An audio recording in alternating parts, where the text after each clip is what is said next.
Kita bahas terlebih dahulu yang defensif. Pada kehidupan sehari-hari, kita sering mendengar istilah B3, ataupun di pabrik juga banyak sekali material-material B3. Namun, apa itu B3? Sesuai sumber dari PP atau peraturan pemerintah, B3 yaitu bahan yang karena sifat dan atau konsentrasinya dan atau jumlahnya baik secara langsung maupun tidak langsung dapat mencemarkan dan atau merusak lingkungan hidup dan atau dapat membahayakan lingkungan hidup, kesehatan, kelangsungan hidup manusia serta makhluk hidup lainnya. Setiap material B3 ataupun limbah B3 harus dilengkapi simbol dan label untuk menerangkan karakteristik dan sifat dari material dan limbah B3 tersebut. Berikut kami tampilkan simbol dan label dari B3.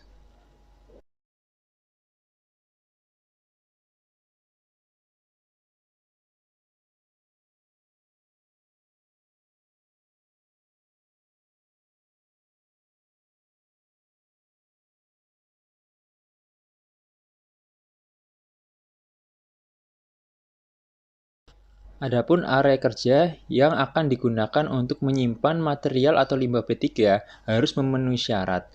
Adapun syarat-syaratnya sebagai berikut.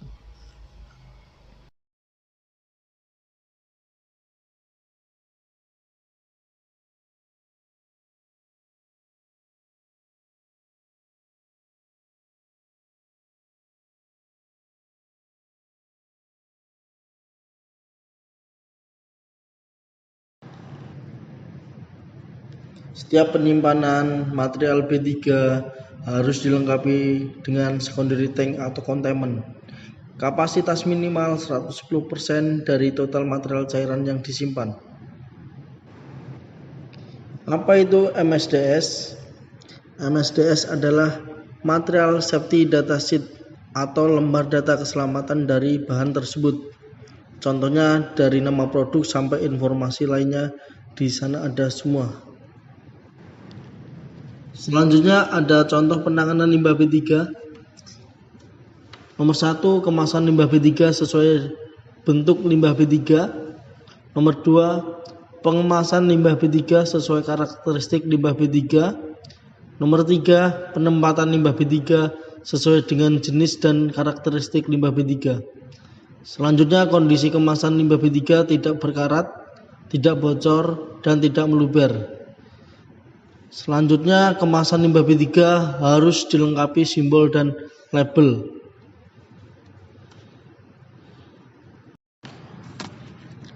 Prinsip penanganan tumpahan dan kebocoran. Intinya kita memperkecil penyebaran tumpahan, matikan mesin, sumber listrik, dan kita bendung. Kita serap dengan bahan penyerap, contohnya ada pasir, ada majun, ada serbuk gergaji, dan yang terakhir busa absorber. Dilarang kita bilas dengan air. Karena apa? Kalau kita bilas dengan air sama aja kita mencemari lingkungan karena dia akan terbawa masuk ke saluran air. Selanjutnya ada contoh limbah B3 yang banyak ditemukan di PT Astra Desa Motor, ada 4, yaitu yang pertama ada WWT slat. WWT slat itu dari kerak-kerak cat atau yang dihasilkan dari limbahnya dari painting. Selanjutnya ada bekas oli.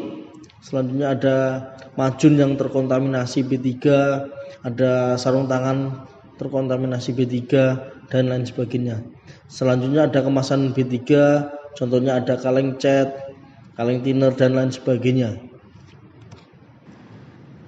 Selanjutnya ada pengelolaan limbah B3.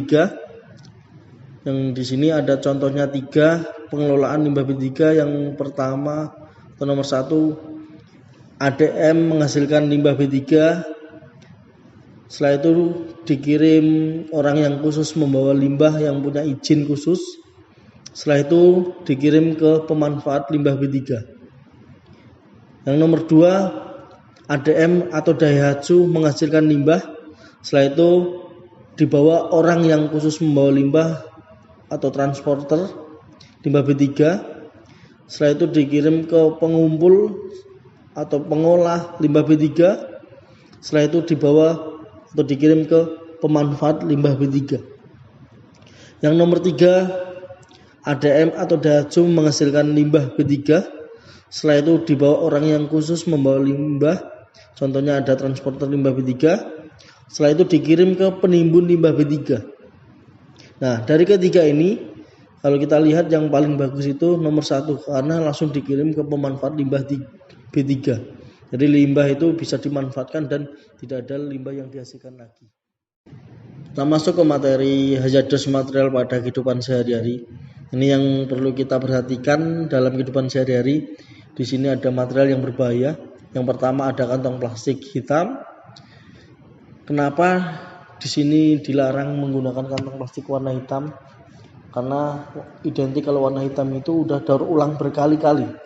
Kita tidak tahu riwayat sebelumnya daur ulangnya, apakah bekas tempat pestisida atau limbah rumah sakit, atau daur ulangnya dari kotoran hewan atau manusia, atau limbah logam berat atau lainnya. Untuk itu jangan menggunakan kantong plastik resek daur ulang tersebut untuk memadai langsung makanan siap santap, contohnya itu gorengan. Selanjutnya yang kedua ada peralatan makan yang berbahan melamin. Nah, ini juga berbahaya, dia lantaran positif melepaskan formalin. Notnya, selama di piringnya atau gelasnya itu yang berbahannya melamin tidak ada goresan atau tidak ada retakan, itu masih oke, masih aman. Tetapi ketika udah ada goresan atau udah ada retakan di piring atau di gelasnya, kita gunakan, apalagi makanannya yang berair atau yang berasa asam, apalagi makanannya itu panas, nah dia positif melepaskan formalin. Nah, selanjutnya yang ketiga ada bahan yang styrofoam. Nah, ini yang sering kita gunakan. Nah, ini berbahaya secara kesehatan, dia menyebabkan salah satu penyebab kanker.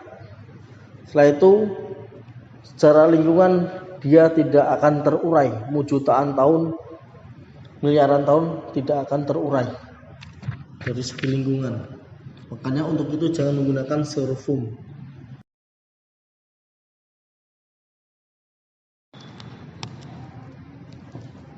Selanjutnya kita masuk ke materi kemasan plastik yang aman dan tidak aman yang kita gunakan dalam kehidupan sehari-hari.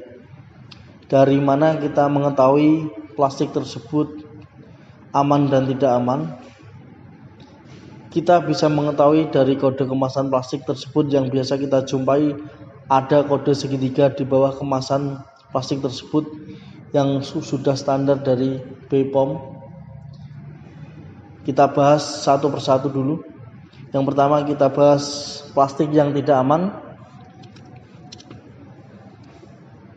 Yang pertama ada angka 1 kode segitiga yang artinya sekali pemakaian. Contohnya botol air mineral banyak kita temukan, itu pasti segitiganya 1 pitch. Selanjutnya ada segitiga yang angkanya 3 PVC, artinya paling sulit untuk didaur ulang.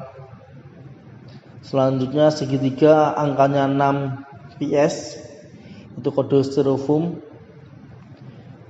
Kita menjumpai botol plastik yang kodenya segitiganya 6 PS, kita wajib hindari karena dari segi kesehatan dia salah satu penyebab kanker. Dari segi lingkungan dia tidak akan terurai. Selanjutnya yang terakhir ada 7 other. Kalau cuma ada angkanya 7 berarti itu masih tidak aman. Dia masih mengandung polikarbonat yang masih membahayakan kesehatan kita.